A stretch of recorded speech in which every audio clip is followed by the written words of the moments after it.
I'd like to begin with the wall to wall of great jokes in this series, especially in Alan's directed season two opener. I don't know how all the minds involved managed to drop hilarious lines about Panera Bread, the eating of a CBD gummy to be more interesting, or getting an email with a PDF attachment and calling it violence. It's like it's all calcium for the funny bone. But when it comes to joke placement in the episodes, is there any strategy behind that, or is it completely organic? Because I feel like there has to be some thought among the jokes that bounce into the next one, and their briefness kind of makes it all the more funny compared to the ones that you let linger and provide space for.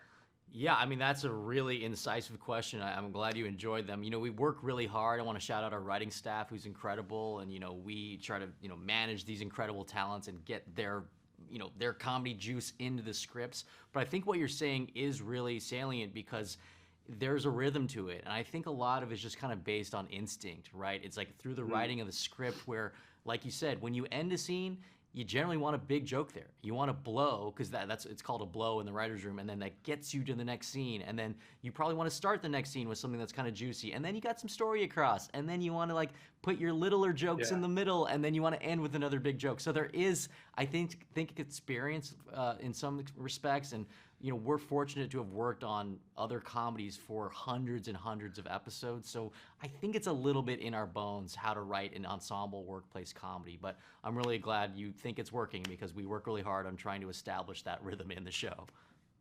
Yeah, I very much appreciate it. Like my favorite jokes are the ones that share a little bit more about the characters, like the sides we don't necessarily see. Like for instance, I already mentioned Arthur and the gummy, but there's that one with Nicholas wanting to invite his sugar daddy to a play and wondering if the theater has a wheelchair accessibility. It's just like those little moments just kind of cause me to pause. Like I almost want to pause it just to kind of think, like play that scenario out in my head.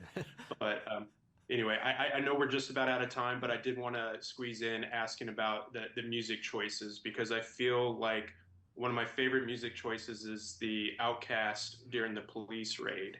Like, how often are you getting to kind of live out your cinematic dreams with like playing a classic moment from cinema and being able to kind of put your own flavor on it? Yeah, it's actually incredible you pointed out that scene. That's one of my favorite music choices. That was one, I just remember that song viscerally when it came out. I remember hearing it at parties. I just loved the song. And we have an incredible music supervising team, Carrie and Charlie over at Universal.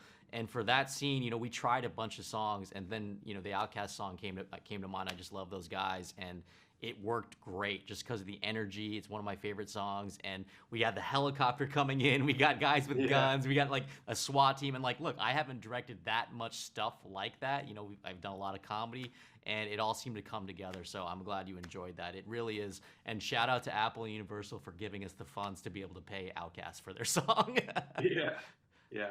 Well, I could sit here all day, Matt. We're gonna have to catch up at some point. I feel bad that you didn't get anything in there, but sorry, I just talked over him the whole time. No, we've been splitting pretty 50-50. I like you just saying jokes you liked. I'll sit here and do that. Oh, all I day. do that all day. Incredible.